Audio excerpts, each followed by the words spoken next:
लोक आस्था का महापर्व छठ और छठ का आज तीसरा दिन है।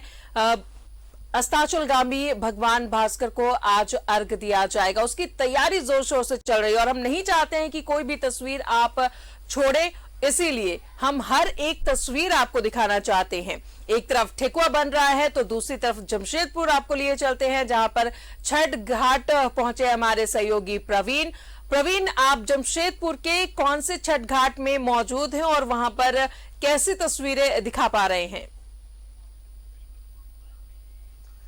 बिल्कुल, हम आपको बता दें कि नहाए खाए के साथ शुरू हुए महापर्व के आज तीसरे दिन में हम प्रवेश कर गए हैं। अगर देखा जाए तो कुछ ही घंटों का इंतजार और कुछ ही घंटों बाद जो श्रद्धालु व्रतधारी हैं वो सीधे नदी घाटों की तरफ कूच कर जाएंगे।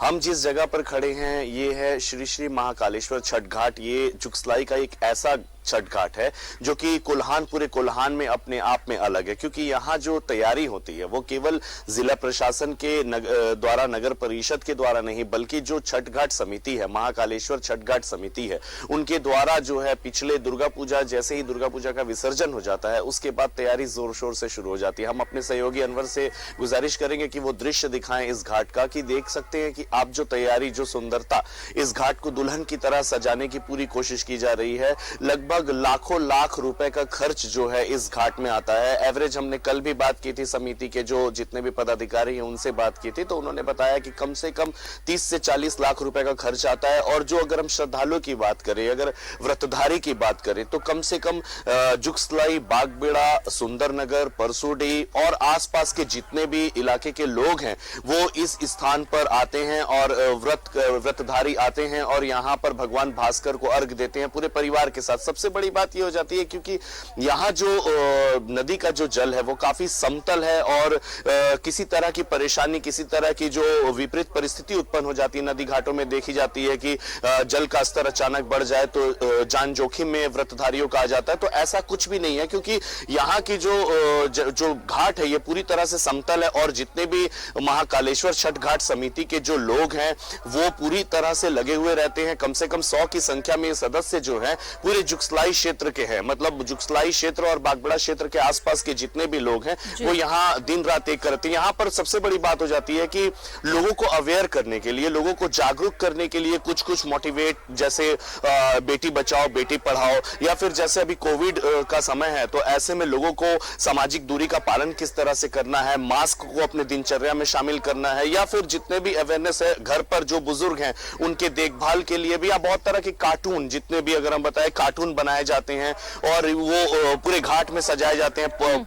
फूलों की अगर हम बात करें, विद्युत सज्जा की बात करें, तो एक दुल्हन की तरह इस पूरे घाट को सजा, आप देख सकते हैं, हमारे दर्शक इस दृश्य को देख रहे हैं कि किस तरह से पूरे जमीन में जो है वो कालीन बिछाई गई। हालांकि एक समस्या उत्पन्न हुई थी, इस नदी में जल का स्तर काफी नीचे था, तो जितने भी समिति के लोगों ने जिले के सांसद विद्युत वरण महतो से आग्रह किया, जहां विद्युत वरण महतो के जो आग्रह पर जिला प्रशासन ने व्यांगविल डैम का पानी छोड़ा, जिसकी वजह से रात के वक्त अचानक नदी का जल स्तर जो है वो पूरी तरह से बढ़ गया था, जिसकी वजह से साज सजावट में जो कुछ कठिनाइयां, कुछ अवरुद्ध जो रुकावटें आई थी, लेकिन रात भर लगकर जितने भी समिति के लोग जो है वो रात भर लगकर इस कार्य को उन्होंने पूरा किया। आप देख सकते हैं कि सामने चेंजिंग रूम, अलग अलग से चेंजिंग रूम महिलाओं के लिए बनाई गई है। अलग सारे अभी नदी पर जितने भी ये घाट जो आप देख रहे हैं, यहाँ पर अभी कुछ ही देर बाद जो है कालीन पूरी तरह से बिछा दिया जाएगा कि जो छोटे छोटे कंकड़ भी हैं, व्रतधारी या जितने भी श्रद्धालु हैं, उनके पैर पर एक कंकड़ ना लगे। लाइट, आप हाई मास्क लाइट देख सकते हैं,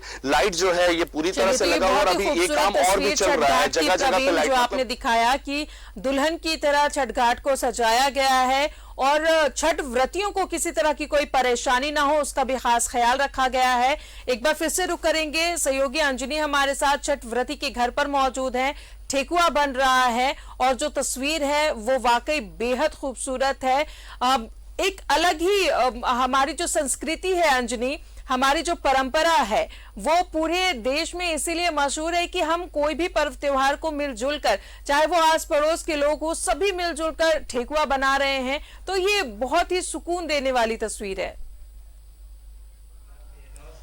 देखिए राजदा, ये छठ महापर्व के बारे में ये कहा जाता है कि कहीं यदि मोहल्ले में छठ हो रहा है तो एक परिवार में छठ हो रहा है तो पूरा मोहल्ला जो है उस घर के लिए खड़ा रहता है और कोई फल ला रहा है, कोई पूरे मोहल्ले को झाड़ू लगा रहा है। तो समझिए कि मोहल्ले के साथ साथ परिवार को भी जोड़ता है ये छठ महापर्व। और यही वजह है कि जब ठेकुआ बनते रहता है तो सभी लोग पहुंचते हैं और अपनी जो उनकी जो सहभागिता होती है, सभी लोग सहयोग करते हैं कि कम समय में ज्यादा काम हो जाए।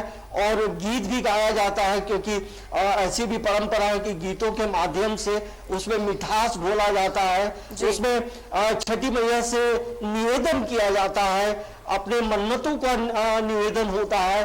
और कहीं ना कहीं जिस तरह से कोरोना का संक्रमण है तो तमाम चीजें उसमें समाहित होती है।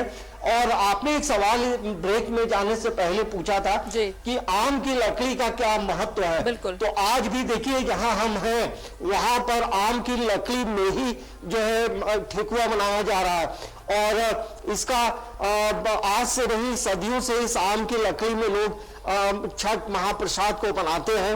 और आप देख सकते हैं आम की लकड़ी जो है रखी हुई है, वही धीरे धीरे करके जलाया जा रहा है। और आम की लकड़ी जो है, चलिए आम की लकड़ी को शुभ माना जाता है और यही वजह है कि जो भी प्रसाद बनते हैं वो आम की लकड़ियों में बनाए जाते हैं। ये बहुत ही खूबसूरत तस्वीर जहां पर ठेकुआ बनाते हुए घर की महिलाएं गीत गाते हुए नजर आ रही। बहुत बहुत शुक्रिया अंजनी आपका, और बहुत शुक्रिया प्रवीण आपका तमाम तस्वीरें दिखाने के लिए।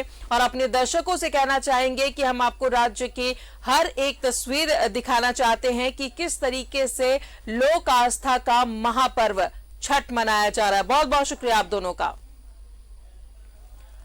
तो लोक आस्था का महापर्व अस्ताचलगामी भगवान भास्कर को आज अर्घ दिया जाएगा। कल सुबह में अर्घ दिया जाएगा, दूसरा अर्घ, और उसे लेकर पूरी तैयारी कर ली गई है।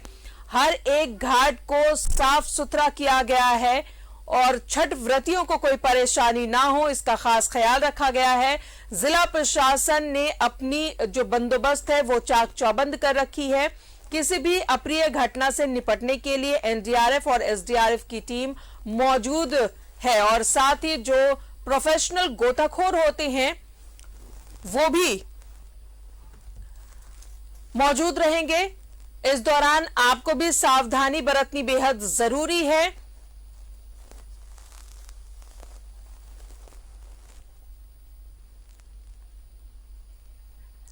और बुलेटिन में मेरे साथ फिलहाल इतना ही। बने रहे न्यूज़ 11 भारत के साथ। नमस्कार।